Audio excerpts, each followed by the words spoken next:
이번 달 1일부터 20일까지 집계한 우리나라 수출이 지난해 같은 기간보다 20% 넘게 줄었습니다. 10일까지 집계했던 자료에 따르면 수출이 반토막 났던 건데 이와 비교하면 상당히 회복되기는 했지만 코로나19로 인한 타격이 심상치 않은 건 여전합니다. 오늘은 이 수출입 현황과 함께 우리 기업의 경영 환경은 어떤지 살펴보겠습니다. 서지용 상명대학교 경영학부 교수 나왔습니다. 교수님 안녕하십니까? 안녕하세요.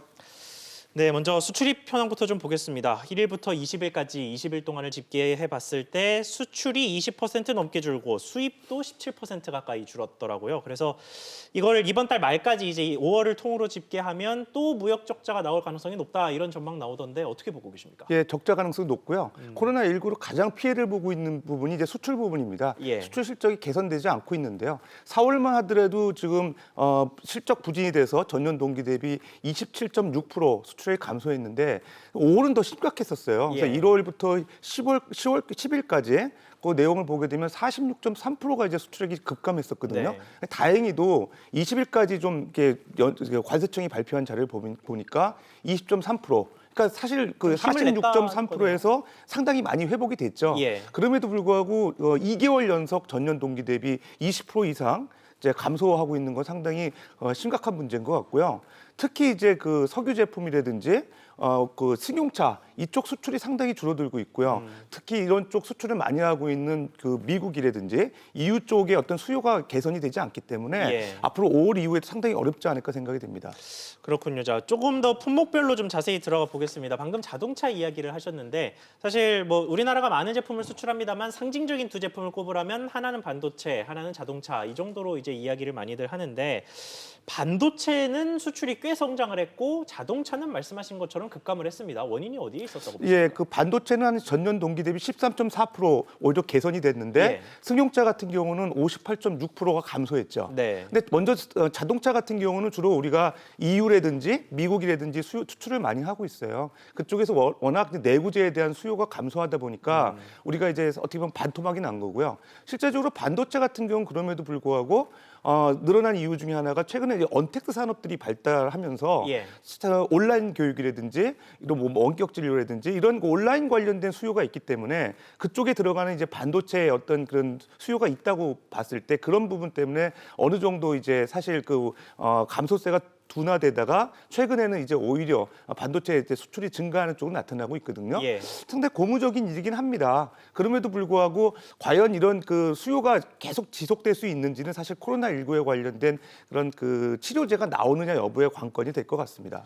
그렇군요. 자, 그리고 자료를 보다 보니까요. 선박이 꽤 크게 성장을 한 걸로 나타났더라고요. 이게 코로나19와 무슨 연관이 있습니까? 뭐 결론적으로 선박 같은 경우는 전년 동기 대비 31.4%가 증가했는데요. 예. 수치로만 보면 상당히 이제 다행인데 예. 결과적으로 이게 어떻게 보면은 지금 그 코로나19가 확산되는 이후의 상황이 잘 반영이 못 된 것 같아요. 그러니까 이미 이제 과거에 그 발주 받아놨던 거, 수주했던 거 그거에 대한 수출 내용이 이제 반영된 거고요. 네. 이미 이제 지금 1월부터 5월까지는 새롭게 신규 수주했던 건은 거의 없어요. 네. 그러니까 우리나라에 이제 뭐 그 큰 이제 조선 업체들 뭐 한국조선해양이라든지 대우 그다음에 삼성중공업이 5월까지 이제 LNG 운반선이라든가 초대형 컨테이너선 같은 경우 수주한 선적 그 건수가 하나도 없거든요. 예. 향후에 이제 일감 부족으로 인해서 생산량 감소할 가능성이 있고요. 특히 우리나라 5월까지 그 신규 그 수주 잔고를 보게 됐을 때 전년 동기 대비 한 8.9% 정도 감소하고 있는 걸로 봐서는 예. 선박 분야도 상당히 안심할 단계는 아닌 것 같습니다. 그렇군요.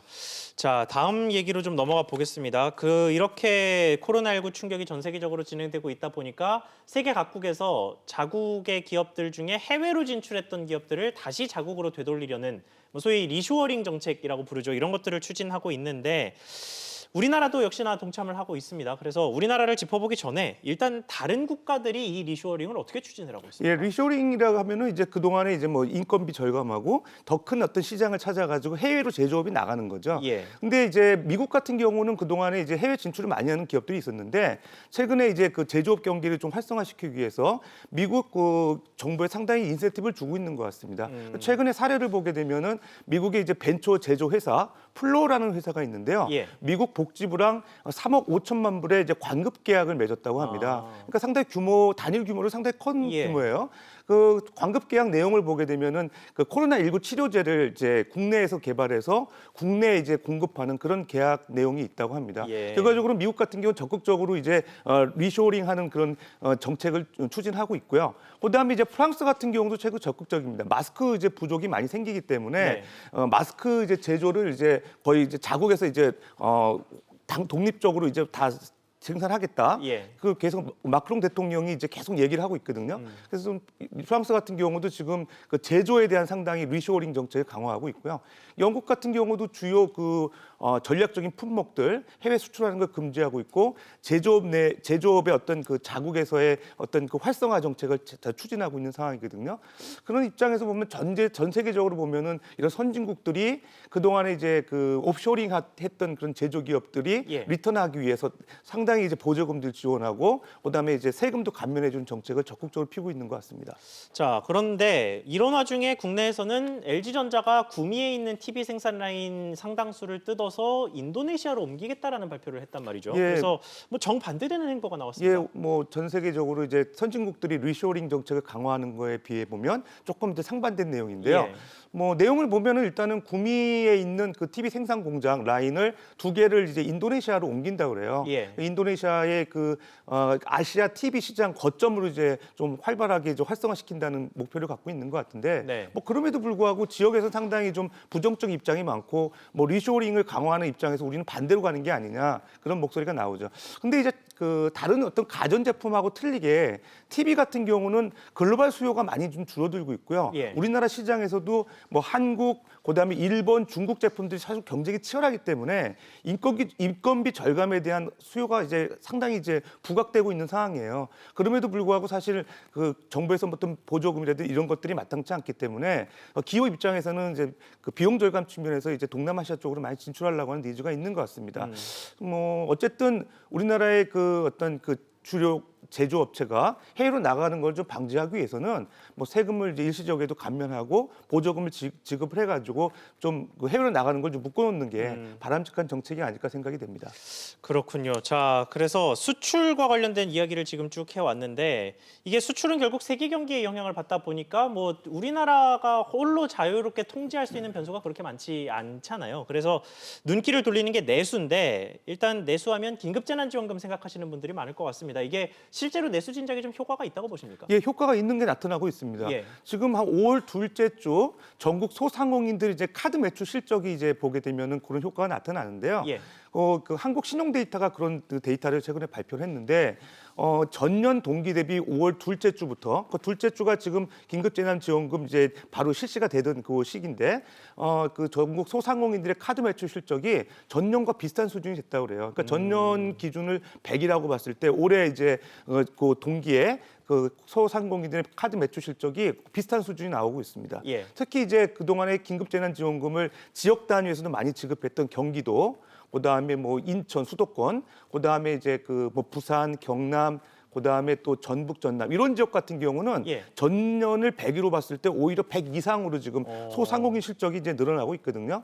다만 이제 서울 같은 경우는 아직 그러한 그 내용들이 반영이 못 돼서 그런지 한 98 정도로 조금 이제 부진한 상황이고요. 특히 이제 대구 같은 경우가 한 그 100 기준으로 봤을 때 98 정도, 서울 같은 경우는 좀 전에 말씀드린 93이었습니다. 예. 그러니까 사실 어떻게 보면 100 미만으로 이제 아직 좀 그 실적이 좀 부진한 상황이 있긴 한데 그럼에도 불구하고 긴급재난지원금이 어떤 내수 진작에는 어느 정도 효과는 있는 것 같습니다. 그렇군요. 자, 그런데 문제는 이 긴급재난지원금을 다 쓰고 난 이후에도 계속해서 사람들이 소비를 할 거냐, 그러니까 이른바 소비 성향의 문제인데 관련해서 이 사람들의 소비 성향을 좀 알아볼 수 있는 지표 하나가 발표가 됐습니다. 지난 1분기 자료인데 가계 소득은 늘어났는데 지난해 1분기에 비해서 지난 1분기에 늘어났는데 지출은 오히려 줄었더라고요. 이 이유를 어디서 보십니까? 예, 그 통계청에서 1분기 가계 동향 조사 결과 발표했는데요. 예. 기본적으로 이제 소득은 전년 동기 대비 이제 3.7% 증가했는데 오히려 그 가계 지출이 마이너스 4.9% 감소했죠. 예. 4.9% 감소했는데 그 내용만 보게 되면 벌어들인 것보다는 사실 어떻게 보면은 그 지출을 많이 안 하고 있다는 거죠. 네. 그게 상당히 이제 소비 촉진하는데 좀 우려되는 상황이에요. 그 중에서 내용 보게 되면 이제 비소비 지출 그 동안에 이제 뭐 세금이라든지 보험료 이런 것들, 뭐 공적 부조 관련된 내용들, 그 다음에 이제 뭐 이제 헌금이라든지 뭐 경조사비 이런 것들을 좀 줄이고 있는 거죠. 그러니까 예. 오프라인에서 여러 가지 행사에 참여를 잘 안 하고 있는 이유도 있는 것 같고요. 그 두 번째는 뭐 어쨌든 그 미래가 좀 불확실하다 보니까 예. 지갑을 닫는 경향도 있는 저축을 것 좀 많이 같아요. 하려는 얘기예요. 상당히 이제 어떻게 보면은 아까 긴급재난금 그 지원 늘리는 거 그거와는 좀 다른 양상인데요. 그럼에도 불구하고 지금 이 내용이 어떻게 보면 1분기거든요. 예. 1, 2, 3이니까 1, 3개월 동안 3월 달까지 실적이니까 사실 5월 달 실적이 반영되지 않았다고 보면 2분기 그 가계 동향 조사에는 조금 다른 양상이 나올 가능성도 있습니다.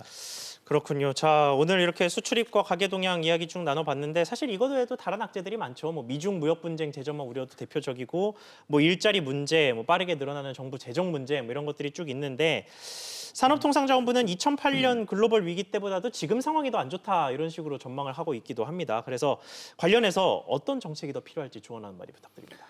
예, 지금 수출이 상당히 개선되기 어려운 상황입니다. 어쨌든 수출이라는 거는 우리가 뭐 적극적으로 이제 그 어떤 그 정책을 피기 상당히 어려운 상황이기 때문에 예. 어쨌든 미중 무역 갈등 심화될 우려가 있고요. 그다음에 이제 대기업들 판로 개척이 어려운 상황에서 수출이 좀 제한적이라고 한다면 내수 촉진에 좀 신경을 써야 될 것 같습니다. 지금 긴급재난지원금 가지고 상당히 좀 내수가 좀 살아나는 예. 움직임이 보이기 있긴 하지만 어쨌든 3분기 이후부터 사실 문제거든요. 그렇죠. 8월 말에 예, 끝나니까요. 8월부터 끝나니까 문제인데 그때 당시 정부가 조금 더 이제 재정을 효과적으로 투입하는 정책이 필요할 것 같아요. 최근에 2차 그 소상공인 대출도 좀 그 시행하면서 여러 가지 자본들이 많이 나오고 네, 있거든요. 생각보다 한산하다 뭐 이런 한산하다 얘기도 있고요. 나오고 있는데 좀 추경하고 그다음에 이제 정부가 이제 또 최근에 28일 날 그 한국은행에서 이제 금융통화위원회 하는데 예. 금리 관련된 여러 가지 또 이슈도 나올 것 같습니다. 정책도 나올 것 같은데 어쨌든 재정 정책이나 통화 정책을 좀 효과적으로 적시적소에 이제 사용을 해가지고 3분기에 좀 대비하는 자세가 필요하지 않을까 생각이 됩니다.